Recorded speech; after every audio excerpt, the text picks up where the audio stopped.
கிச்சு மூட்டினால் சத்தமாக சிரிக்கும் சிம்பன்சி. பலரும் அறியாத அதிர்ச்சி உண்மைகளை பற்றி பார்க்கலாமா வாங்க. சிம்பன்சிகள் வரும் விலங்கு மட்டுமில்லைங்க. அவை பார்த்தீங்க அப்படின்னு சொன்னால் மனிதர்களின் நெருங்கிய உறவினர்கள்னே சொல்லலாம்.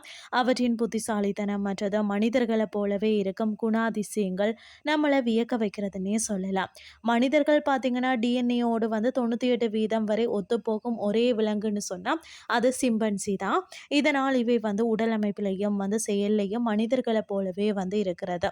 கற்களை சுத்தியலாக பயன்படுத்தி, அதாவது கொட்டைகளை உடைக்கவும், குச்சிகளை பயன்படுத்தி கரையான் புற்றுக்குள்ள விட்டு கரையானை பிடிக்கவும் இவற்றுக்கு தெரியுமா.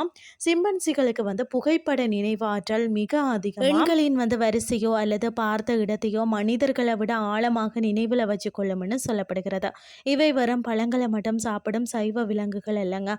சந்தர்ப்பம் கிடைத்தால் சிறிய குரங்குகள், பூச்சிகள் மற்றது இறைச்சியையும் வேட்டையாடி உண்ணுமா. மனிதர்களை போலவே பார்த்தீங்கன்னா இவற்றுக்கு உணர்ச்சிகள் உண்டு. அதாவது கிச்சு கிச்சு மூட்டினால் இவை சத்தமாக சிரிக்குமா. சோகம், கோபம் மற்றது பொறாமையும் வெளிப்படுத்தும்னு சொல்லப்படுகிறது. பார்க்கிறதுக்கு மனிதன் அளவில் இருந்தாலும் இவை மனிதனை விட 4 மடங்கு அதிக உடல் வலிமை கொண்டவையா. கோபம் வந்தால் மிகவும் ஆபத்தானவைன்னு சொல்லப்படுகிறது.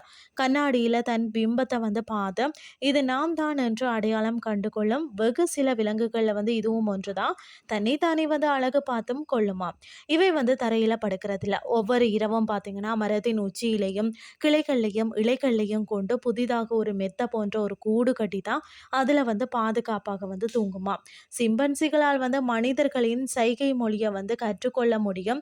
அது மட்டும் இல்லாமல் பயிற்றுவித்தல் இவை சைகைகள் மூலம் மனிதர்களுடன் எளிதாக உரையாடுமா. உடலுக்கு சுகமில்லைன்னு சொன்னால் பார்த்தீங்கன்னா காட்டில் இருக்கக்கூடிய குறிப்பிட்ட மூலிகை செடிகளை தேடி கண்டுபிடிச்சு சாப்பிட்டு தன்னைத்தானே குணப்படுத்தி கொள்ளும் அறிவு இவற்றுக்கு இருக்கிறதா.